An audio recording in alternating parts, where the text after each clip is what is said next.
Assalamualaikum warahmatullahi taala wabarakatuh dan salam sejahtera diucapkan kepada semua penonton dan pendengar warga pendidik, khususnya calon temuduga HLP, HLPS dan juga CBB PTB.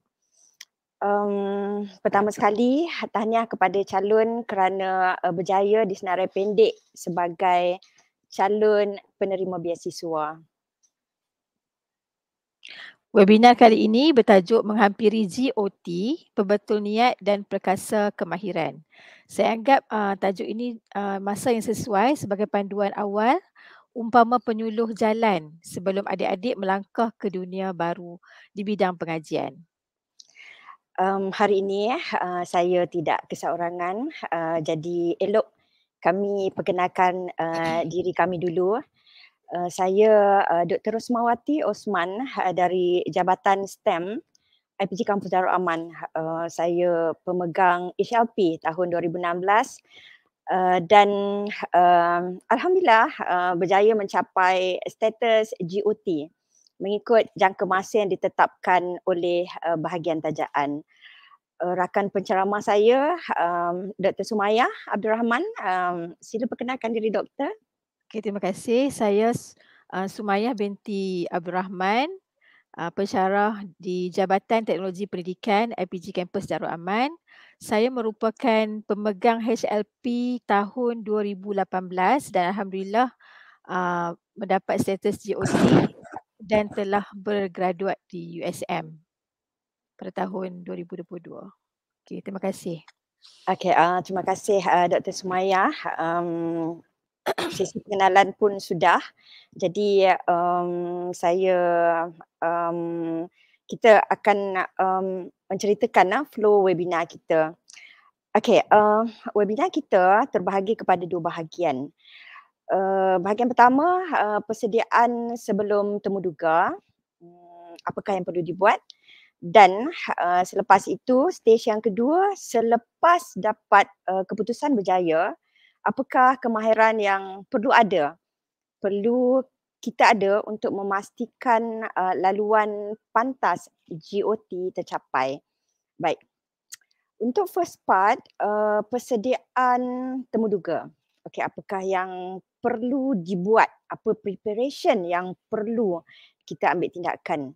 Okey, basically ada dua perkara yang perlu diambil perhatian, iaitu persediaan fizikal, yang kedua adalah persediaan kognitif dan juga emosi.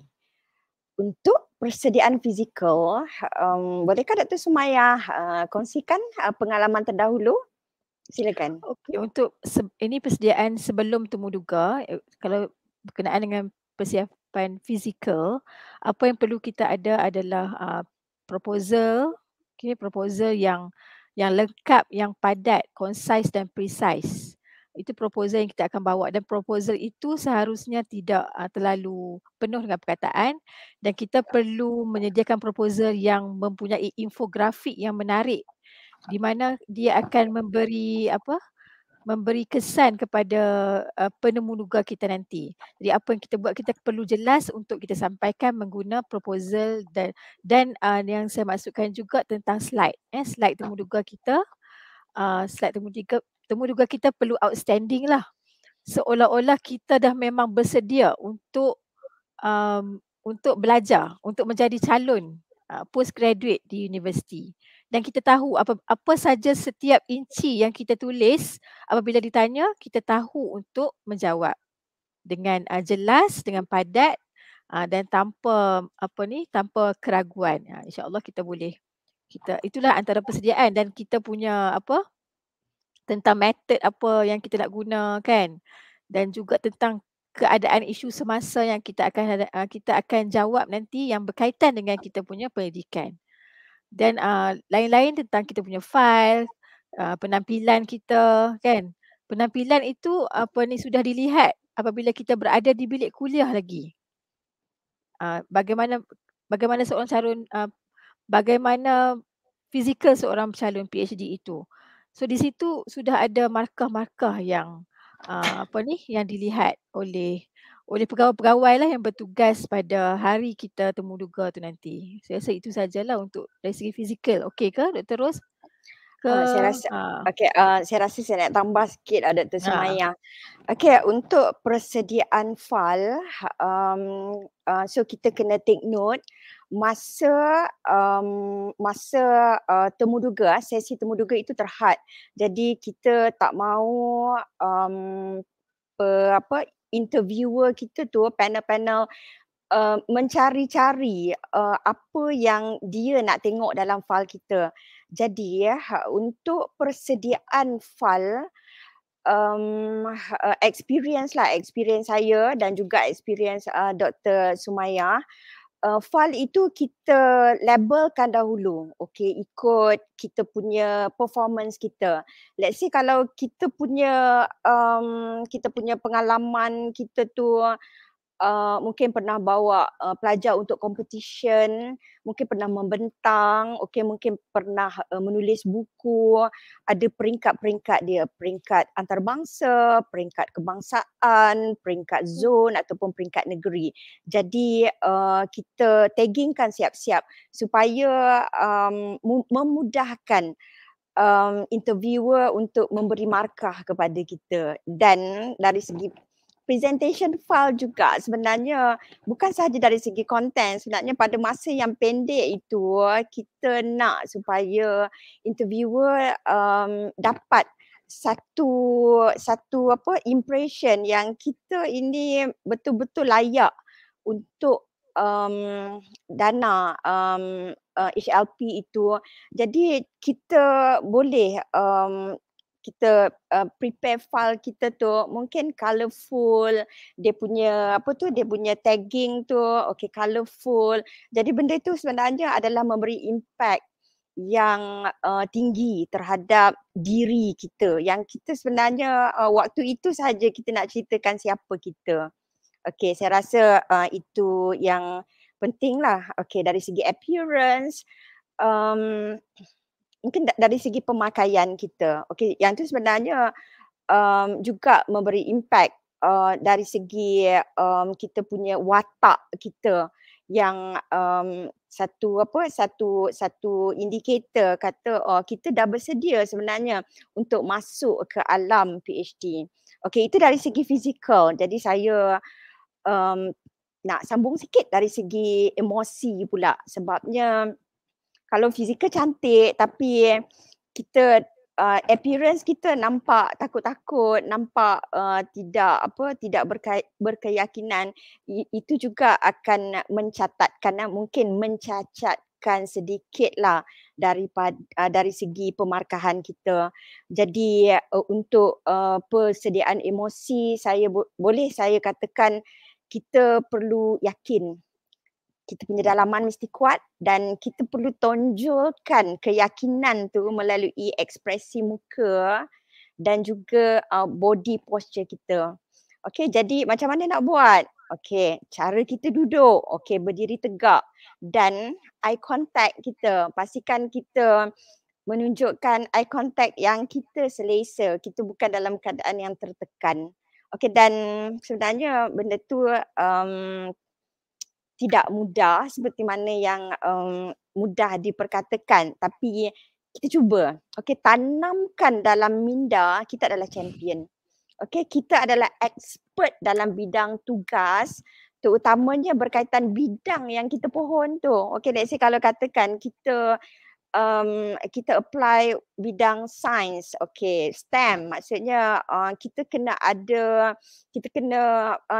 dalam kita punya kognitif kita tu dah perlu ada apa skill-skill, apa yang perlu kita perform untuk menunjukkan kita adalah player dalam bidang STEM.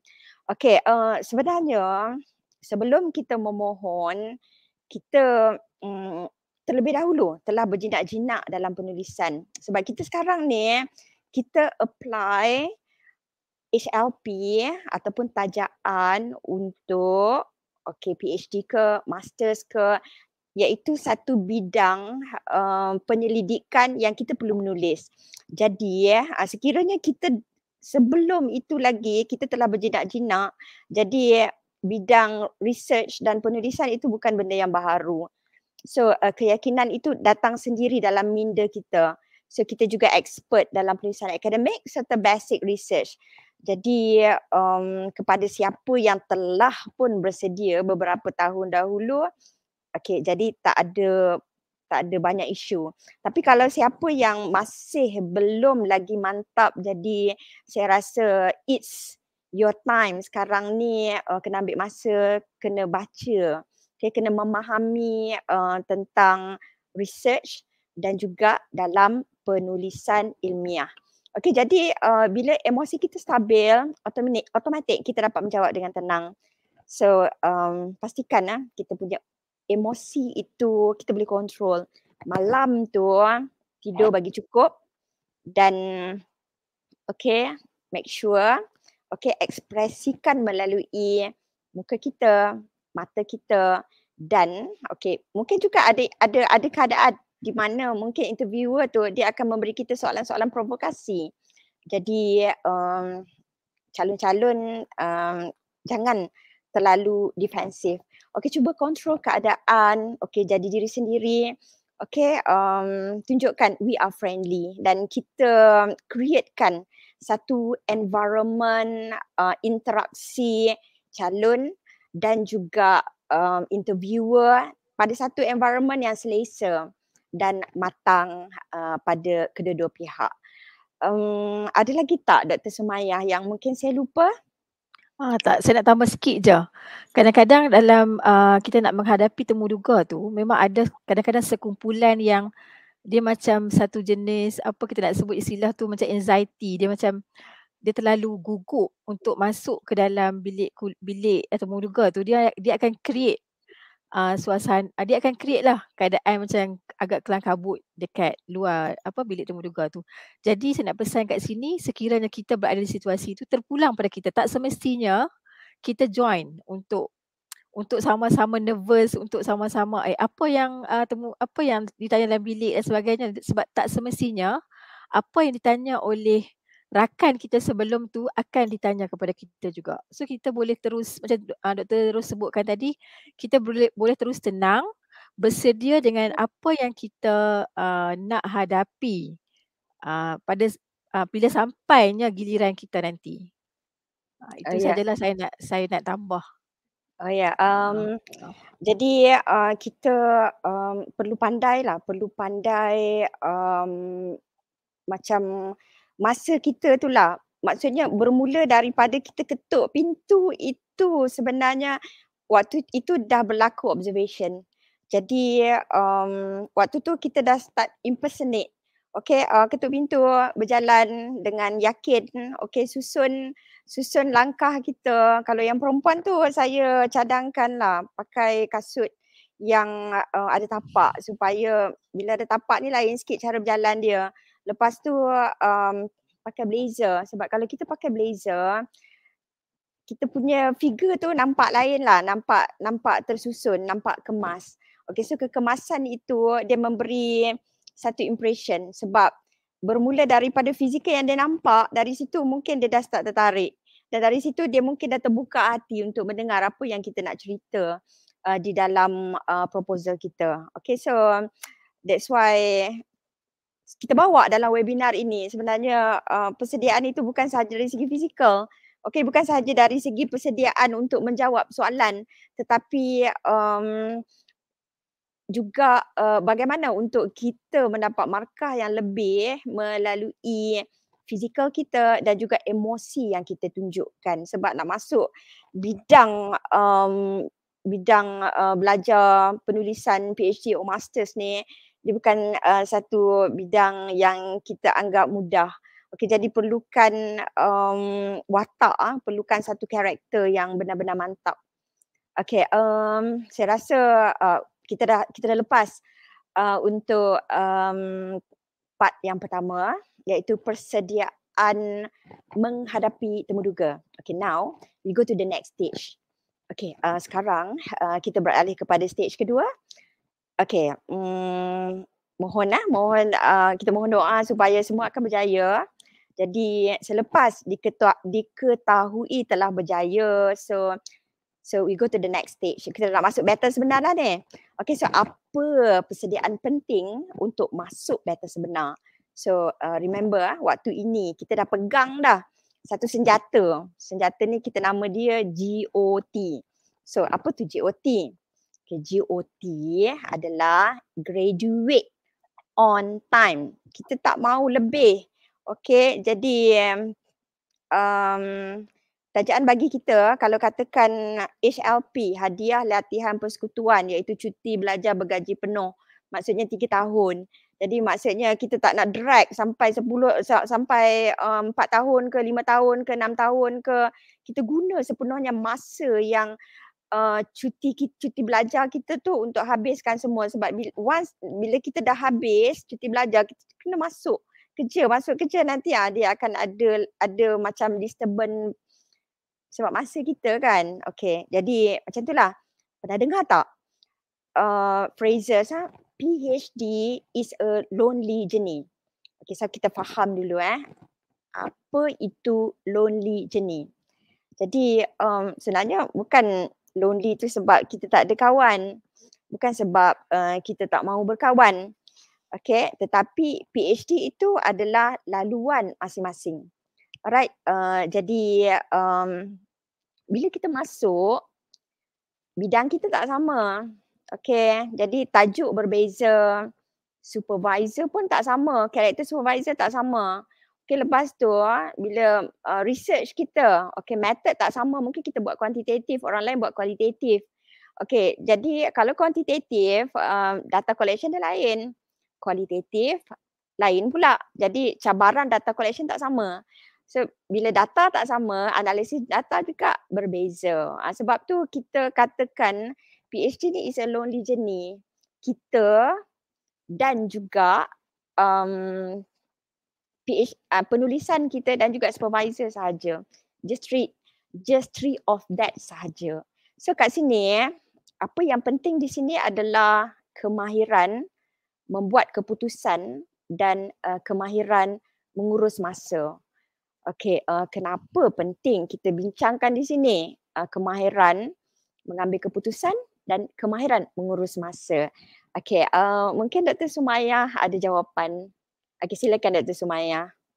Okey, baik, terima kasih. Sebenarnya Dr. Ros ni juga salah seorang saya punya idola dalam pengurusan masa. Daripada kami bekerja sekali, kan sampailah saya belajar, saya dari segi pengurusan masa dia dia salah seorang lah yang menjadi idola saya, yang sering memesan kepada saya tentang pentingnya pengurusan masa. Jadi kita perlu ingat bila kita dapat saja surat tawaran tu, kan, kita dapat tiket untuk bercuti selama 3 tahun ataupun 5 tahun kalau HLPS. Jadi kita mesti ingat title kita bukan lagi pegawai yang bertugas, tapi kita ada title lain iaitu pegawai latihan.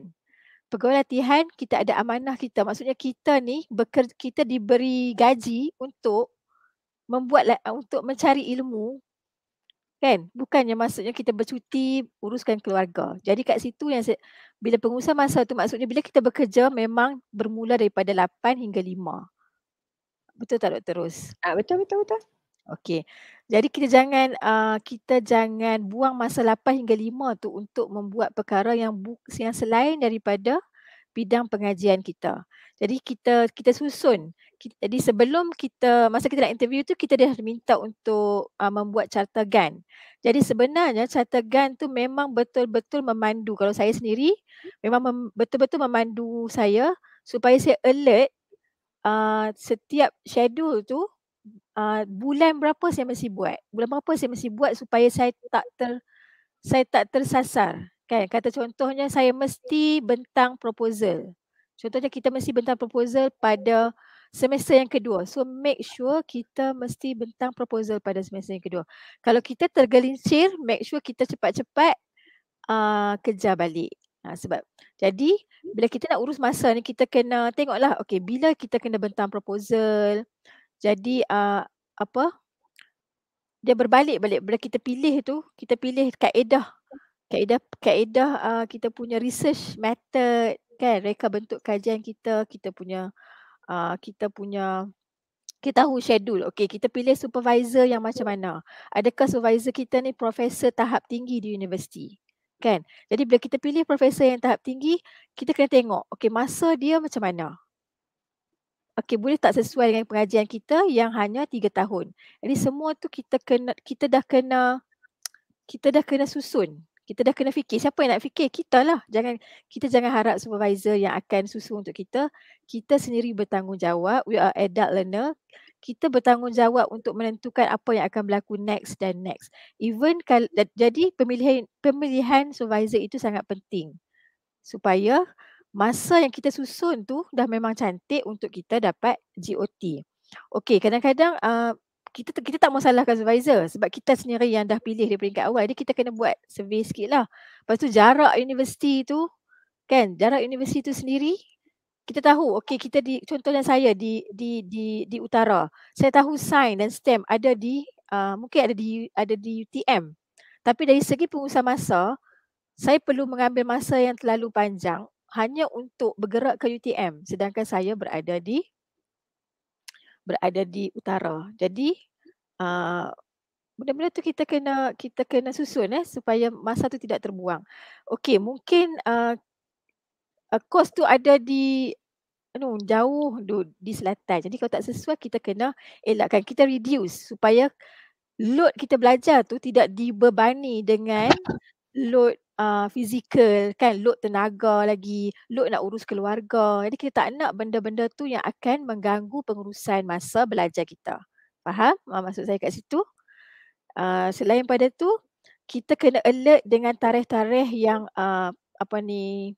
KPM, unit tajaan KPM tetapkan. Bila kita nak kena hantar report kan, progress report kita kena hantar. Universiti pun nak kena bayar yuran kan. Kalau universiti pun nak kena isi juga progress report yang mana ia berkait rapat dengan HCL, dengan unit tajaan. Jadi semua tu berkait rapat dengan kita punya kerja supaya bila kita hantar report itu cantik dan sebagainya dan tersusun elok. Jadi kalau kita tak ada progress, supervisor pun nampak masalah tu jadi tak seronok lah kat situ kan. Macam mana? Sebab kita punya prestasi juga dinilai setiap tahun. Dalam masa kita belajar, kita juga akan naik pangkat. Itu kita kena jagalah semua tu. Kita kena make sure semua tu smooth. Jadi sebab itulah yang pentingnya pengurusan masa. Selain pada tu, kita kena tengok juga universiti yang kita pilih tu sesuai tak dengan cara kerja kita. Ada universiti yang terlalu strict, contohnya research university kan, dia terlalu demand dia terlalu tinggi. Ada universiti yang okey, yang tak terlalu strict sangat, yang dia punya requirement dia tu tak terlalu tinggi sangat, yang mana kita perlu capai untuk graduate. So kita kena tengok benda tu. Nanti kita nak, kadang-kadang ada yang nak Scopus 3, ada yang nak Scopus 4 ke, contoh je lah kan. Ada yang nak Scopus 1 saja, ada yang tak perlu Scopus. Semua tu kita kena ada dalam kita punya susunan pengajian. Kemudian bolehkah saya tambah lagi Dr. Ros? Boleh je. Okey. Kemudian kita kena tahu schedule akademik. Kalau contohnya lah katalah kita dah tulis thesis kan. Jadi sebelum kita tulis thesis tu kita target. Okey, bila kita nak hantar thesis. So kita kena tahu bila nak kena hantar notice of submission. Sebab biasanya kalau contohnya 6 bulan kan. 6 bulan contohnya kena hantar sebelum kita hantar, kita dah kena hantar notice of submission. So tarikh-tarikh tu kita kena simpan supaya kita punya kerja tu tally dengan tarikh yang universiti dah tetapkan. Okey, bila dah kita hantar notice of submission, kita dah bersedia untuk viva dan sebagainya. Dan kalau kita dah siap, dah viva, dah berjaya, kita dapat correction, so kita make sure kita tahu bila senat akan meeting kan. Bila senat akan meeting supaya bila kita hantar correction nanti kita boleh grad dengan cepat. So ada universiti yang selagi awak tak grad, kita kena bayar. Ada universiti tak perlu. So semua tu kena ambil kira Jadi kita tak nak kita buang masa hanya menunggu dan kita kena bayar. Sedangkan kita ni katalah contohnya kita terlepas tarikh dan sebagainya, kita tak nak benda-benda tu berlaku, kita paksa pula pakai duit kita sendiri. Jadi dia akan, it's matter of time. Kita boleh minta supervisor kita supaya alert benda tu, cakap elok-elok. Macam saya contohnya, kalau saya masa KPM nak saya siap bila, saya akan bagi tahu dekat saya punya supervisor. Even dekat dekan, dekat kerani pun saya nak bagi tahu.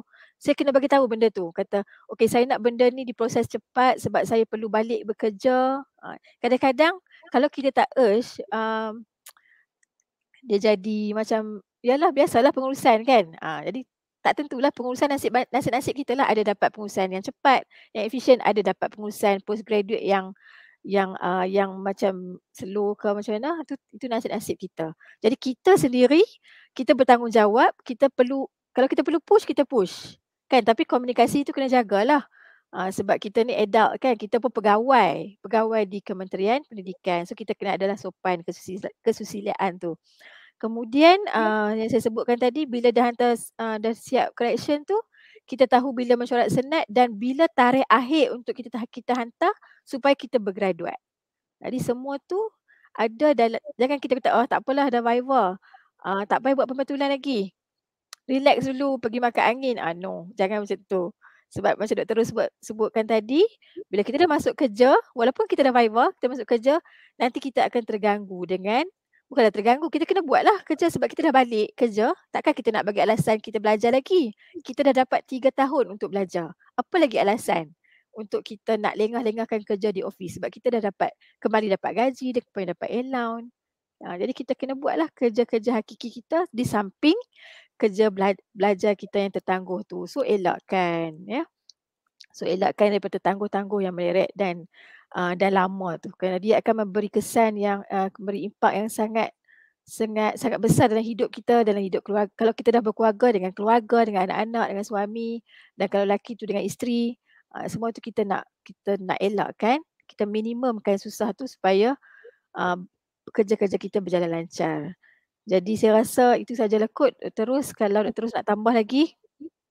Okey, terima kasih Dr. Sumaya, panjang lebar pesanan tu. Jadi take note. Okey, sebab untuk belajar di peringkat postgraduate ni, masters dengan PhD ni, orang tak paksa kita pun. Jadi kita sendiri yang ambil inisiatif untuk belajar, dan itu bagus sebenarnya. Belajar itu sebenarnya adalah satu investment. Investment bukan dari segi kita invest untuk bisnes ke.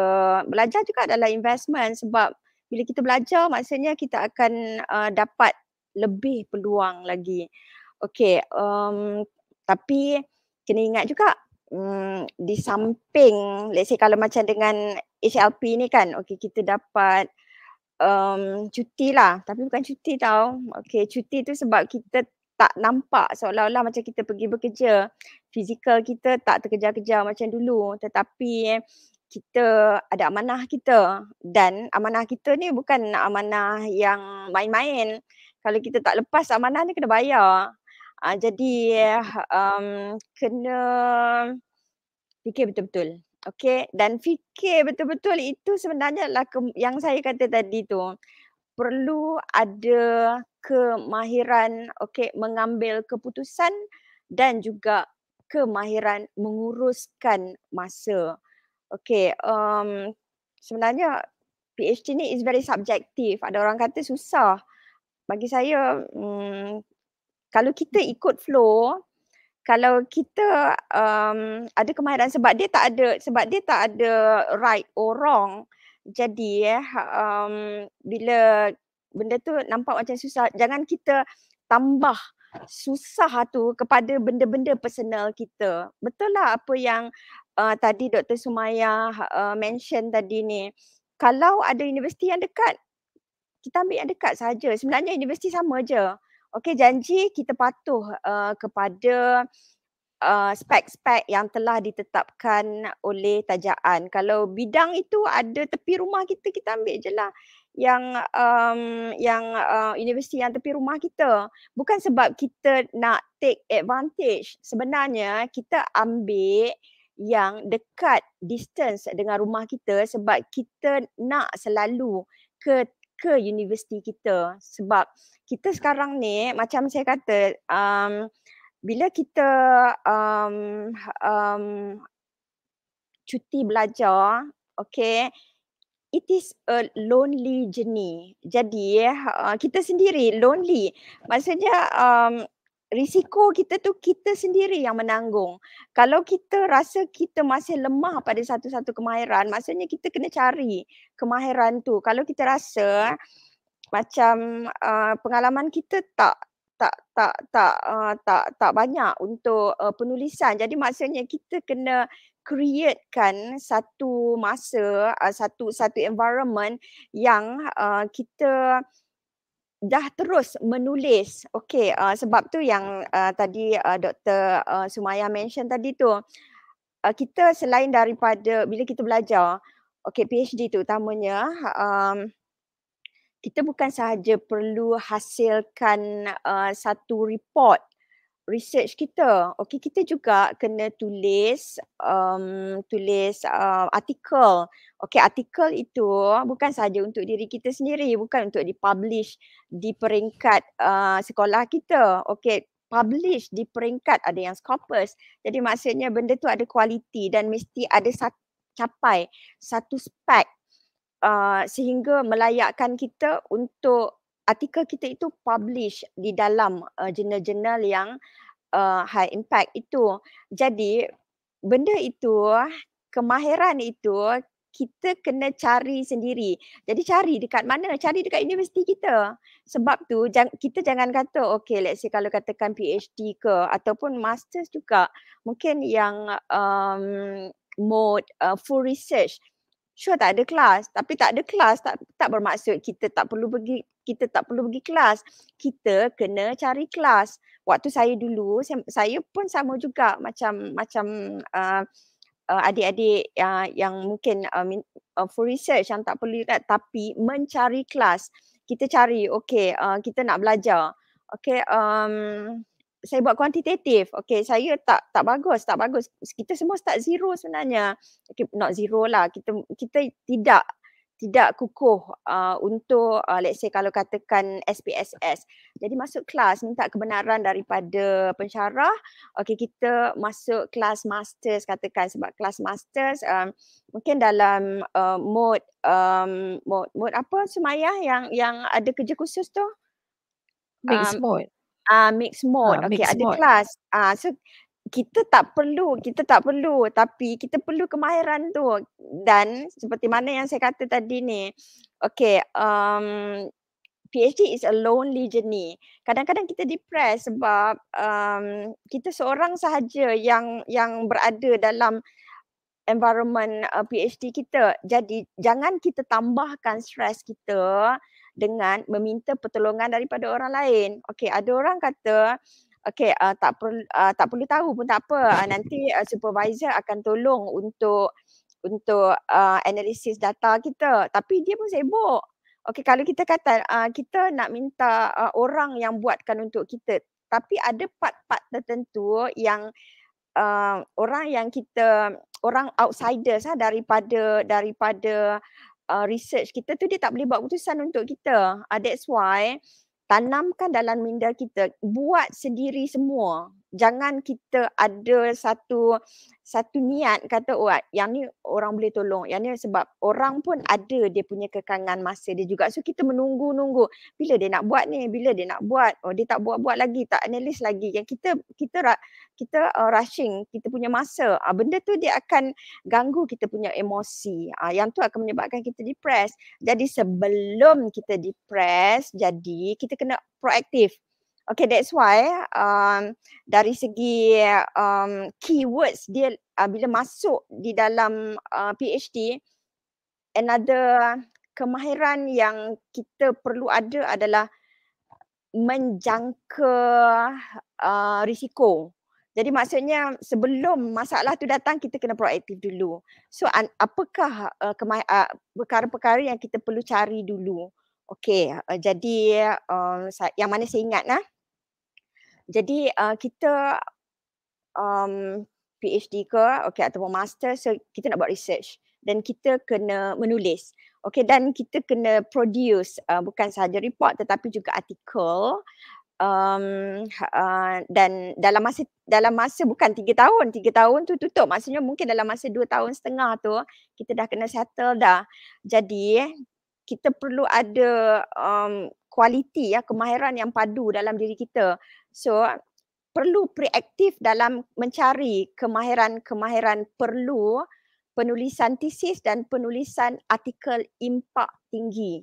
Okey, yang ni that's why saya kata kita decide untuk memilih universiti yang dekat dengan tempat kita berada tu lah. Okey, kalau boleh kita jangan sampai tahap kita nak kena pergi pindah tinggal anak-anak semua. Yang tu akan jadi masalah lain. Okey, jadi kita akan sentiasa macam kita kerja, everyday kita masuk bengkel. Kalau ada kelas, kelas every weeks. So every weeks kita pergi universiti. Kalau universiti kita jauh, kita letih sebabnya every week sekiranya kita nak pergi dan universiti kita jauh, dan every week kita nak kena fikir anak nak letak kat mana, nak duduk kat mana. Lepas tu nanti nak kena sewa bilik ke. Lepas tu penat. Kalau katakan every week takkan nak naik flight. Naik bas katakan. Jadi benda tu dia akan jadi satu masalah yang sebenarnya kita boleh elakkan, tetapi kita saja cari disebabkan oleh kita punya keputusan awal kita tu kita tak fikir in advance. So proaktif dalam membuat semua kerja-kerja penulisan sendiri. So tanamkan di sini apa-apa maksudnya buat sendiri. Tak tahu skill cari. Lepas tu buat sendiri. Lepas tu proaktif dalam kemahiran intrapersonal. Intrapersonal tu maksudnya kita kena reflect sebab cerita is a lonely journey. Jadi kita nak cerita kat orang, rasanya bila kita tak cerita dekat orang sebabnya orang tak faham apa yang kita lalui. So kita kena ada satu kemahiran macam mana kalau kita depressed, kita rasa stress tu, macam mana kita nak cool down. Jangan ambil terlalu masa yang lama sebab kita ada 3 tahun sahaja. Bukan 3 tahun, kalau 3 tahun orang kata 3 tahun. Kita ada 2,5 tahun sahaja untuk completekan semua di dalam PhD kita. So perlu ada kemahiran intrapersonal, menjangka risiko supaya kita lebih bersedia. Sebelum jadi kita dah clear dah. Dan sentiasa ada plan B. Dan yang satu lagi adalah kemahiran interpersonal. Kita dengan orang sebab kita research kita. Macam tadi Dr. Sumayah kata bagaimana kita nak berurusan dengan pengurusan mungkin supaya mempercepatkan kita punya progress kita. Sepatutnya dia kata kena tunggu turn ni, kena hantar borang, kena tunggu itu ini. It takes maybe 3 months.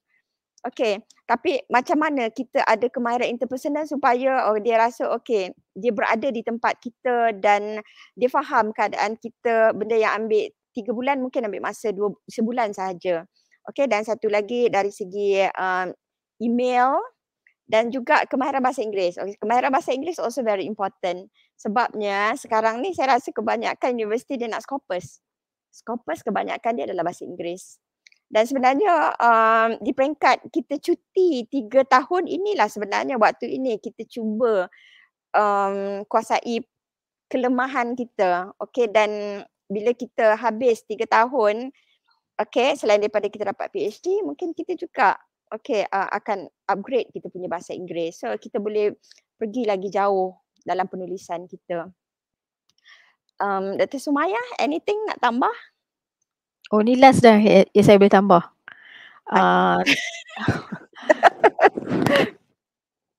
Tak ada, saya nak tambah sikit tentang bila Dr. Ros sebutkan tadi kan bila masa apa semua tu kan yang depressed. Yang ni memang berlaku sendiri kat memang ramai, even saya sendiri pernah alami dan juga kawan-kawan saya. Sebab yang tu kita panggil dia sebagai apa? Unsung melody. Orang tak cerita sebenarnya, tapi bila kita dalam PhD sebenarnya kita depressed. Kita sama-sama Dr. Sumayah. Ya, baik.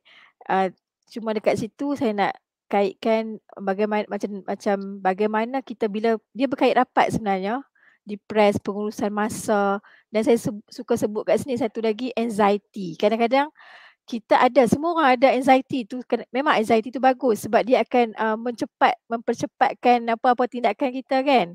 Tapi kalau anxiety yang terlalu, yang over, dia akan bawa masalah lain kan. Macam malam-malam nak tidur, berpeluh. Memang ni ramai yang berlaku di kalangan postgraduate. Sebab apa? Sebab Noh, kita dah risau kan, risau. Tak siap lagi yang ni, dah nak kena hantar yang ni tak siap lagi, etika tak dapat lagi. So kita risau. Kita risau malam-malam, kita dah jantung kita dah berdegup kencang, nak tidur malam memang tak boleh, berpeluh-peluh. Itulah mulalah datangnya anxiety. Kan sebab kita semua bagus, kebanyakan calon yang dapat ni semua bagus, kita nak semua lengkap, sempurna dan sebagainya, tiba-tiba kita tak dapat nak capai. So kita mula anxiety. So elak kita boleh kontrol benda-benda tu, kita kena banyak juga ambil macam exercise kan, exercise, jaga pernafasan, jaga makan, sangat penting. Exercise sangat penting untuk coolkan kita punya anxiety kan, kita punya takut, nervous, repress semua tu tak ada kawan. So bila kita kita akan rembeskan hormon kita akan jadi balance lah. Bila balance, kita punya mental illness pun bagus. So kita kena jaga. Bagi saya mental illness sangat perlu jaga. Betul. Tambahan pula kalau macam keadaan sekarang ni macam-macam kita tengok kan, kita baca Facebook. Dia ni dah PD dah proposal defense. Aku belum lagi. Dah panik. Dia ni dah hantar submission notice dah.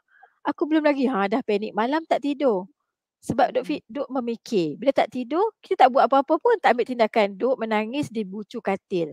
So elakkan benda-benda tu. Kita kena kita kena go through. Kita kena go through, lalui. Kalau kita tak ada idea ke apa, buat juga sikit-sikit.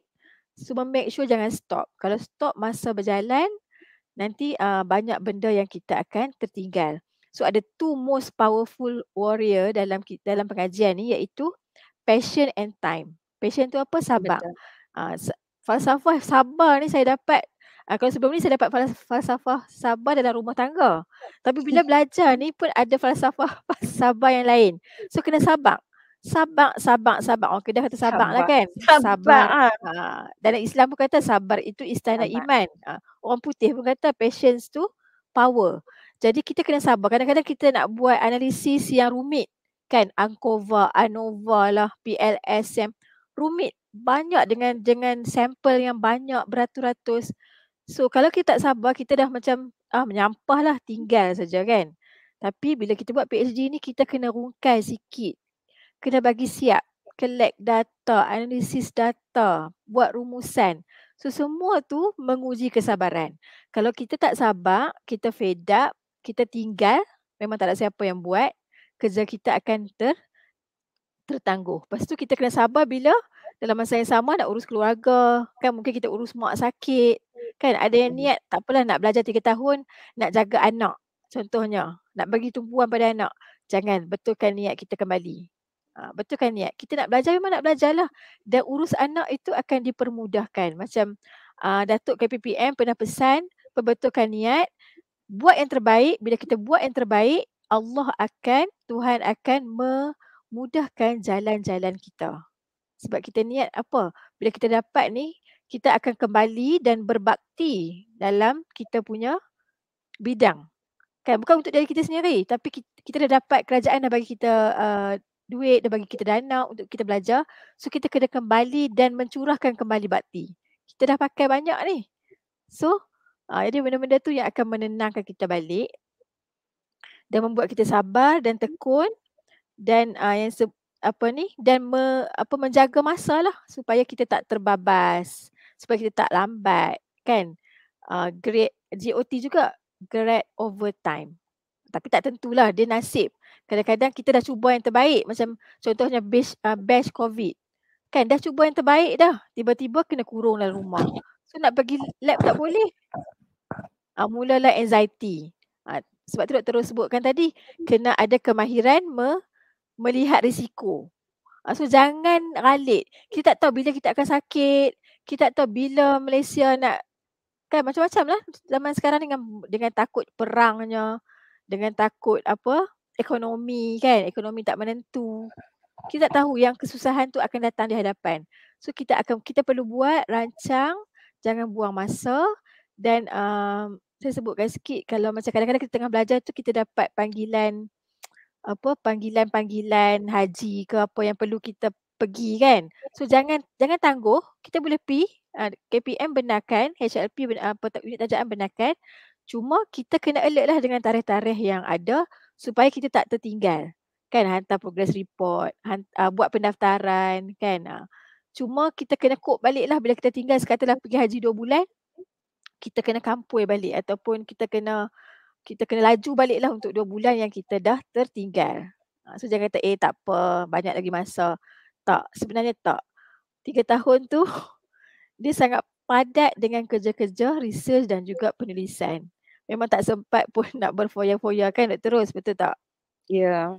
So sabar buat kerja dengan teliti, yang rumit, yang kompleks tu kita rungkai elok-elok, bagi jadi kan. Ada universiti yang dia nak etika. Tak lulus etika, tak boleh collect data dan dia nak etika tu ditunjukkan dalam kita punya tesis. So nak ambil etika tu bukan senang, ada yang sampai 6 bulan, ada yang tak lepas etika kena buat balik. Jadi benda-benda tu kena tengok dan consider. So itulah yang dimaksudkan dengan two most powerful warriors dalam kita mengaji ni, iaitu passion and time. Okey, itu saja untuk yang Okay, nak tambah tu. ya, passion pun passion juga. Tapi rasanya kita kena work smart. Okay, sebab sekarang ni masa tu sebenarnya kita ada constraint dari segi masa. Jadi maksudnya apa kita buat tu terus jadi, buat terus jadi, buat terus jadi. Sebab tu kita kena persiapkan dengan kemahiran yang saya kata tadi tu, supaya bila dah ada kemahiran, maksudnya 3 tahun tu bukan lagi masa untuk trial and error. 3 tahun, bukan tak nak kata 3 tahun, 2,5 tahun. 2,5 tahun itu sebenarnya terus kita shoot dan terus jadi. Okay, that's why tadi kemahiran proaktif, kena cari kemahiran itu. Okay, saya rasa kita dah pun berada di penghujung webinar ini. So kita sampai kepada rumusan dari perbincangan tadi.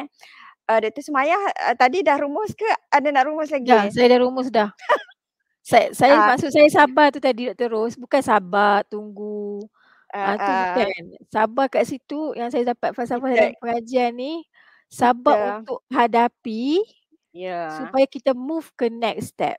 Kan walaupun ya ya susah ya macam ya. mana pun Kita kita kena jangan redha. kita jangan patah semangat. Jangan patah semangat. Maksudnya bila kita macam rasa kita berada dalam, nampaklah satu isu yang kita rasa this is the problem. Jadi kita jangan anggap selama-lamanya this is a problem. Mesti ada jalan penyelesaian. Dan saya lupa tadi, sebenarnya kita perlu jadikan supervisor kita our best friend. Okey, jangan kita lari daripada supervisor kita. Sebabnya dalam PhD ini ataupun waktu kita belajar lah, tak kira lah, saya rasa HLP bukan PhD saja, tetapi adalah juga master student. Um, Hanya dia ada jawapan kepada kita. Hanya supervisor yang ada jawapan kepada kita. Dan juga kalau kita tanya kawan kita, belum tentu jawapan daripada kawan kita tu supervisor kita setuju. Jadi that's why kalau kita rasa gundah gulana ke apa ke, maksudnya supervisor. Sebab itu memilih supervisor juga adalah penting supaya tak ada barrier-barrier yang akan restrictkan untuk kita bercerita pada dia, okey, apa masalah kita di dalam journey kita, dan kita boleh berbincanglah, dan di situ kita ada jawapan dia. Okey, saya rasa okey untuk bagi diri saya sendiri sebagai rumusan, okey, again tepat sangatlah tajuk webinar kita menghampiri GOT, berbetul niat. Okey, niat kita ni sebenarnya datang untuk belajar ni, kita minta HLP ni untuk apa? Okey, adakah kita rasa kita nak kita nak mantapkan kemahiran kita supaya balik kepada sistem kita semula tu, kita tak ada masalah untuk perform yang terbaik. Okey, jadi maksud dia kita tidak terlalu dalam kita punya proses PhD kita tu, kita tidak terlalu mengejar advance. Okey, just kita balik kepada niat kita. Okey, let's say kalau katakan pensyarah IPG. Okey, mungkin sebelum ni ada masalah untuk supervise pelajar-pelajar. Okey, sebab tak cukup mantap dari segi reka bentuk. Okey, reka bentuk kajian kuantitatif, kualitatif. Jadi bila kita datang, maksudnya kita dapatkan yang kita tak cukup mantap itu. Okay, that's why kalau kita buat kuantitatif tapi nanti balik ke IPG, nanti pelajar kita mungkin buat kualitatif, mungkin masuk kelas kualitatif, so kita belajar. So we have the idea from kita punya research, dan daripada kelas-kelas kita yang kita masuk secara sukarela tu, so kita balik, kita boleh perform dengan baik. Okay, so perbetul niat, perkasa kemahiran. Okey, satu lagi, mohon juga berbetul niat, kita bukan bercuti kosong dan proaktif, sentiasa proaktif dalam memperkasa kemahiran. Okey, Dr. Sumayya, okey, jom kita berpantun sikit. Okey, Dr. Boleh. Sumayya, mula dulu. Okey, saya mula dulu lah. Pantun saya pasal bunga. Bunga melur di atas para, anak dusun pasang pelita. Jika tersilap tutur bicara, jemari disusun maaf dipinta. Silakan Dr. Ros. Okey, saya sambung. Okey, besi tembaga biar di tanah. Emas suasa dibawa pergi. Berakhir kata di hujung noktah, di lain ketika bersua kembali. Demikianlah tadi sesi wacana ilmu dari kami. Ucapan terima kasih yang tidak terhingga atas kesudian pihak IPGM, terutama Dr. Zalifah Siddiq, kerana memberi peluang kepada kami berdua berkongsi pengalaman. Semoga input-input yang dikongsikan tadi dapat dimanfaatkan oleh semua warga pendidik, khususnya bakal penerima HLP. Okey, terima kasih. Assalamualaikum warahmatullahi taala wabarakatuh. All the best. All the best semua. Semoga berjaya.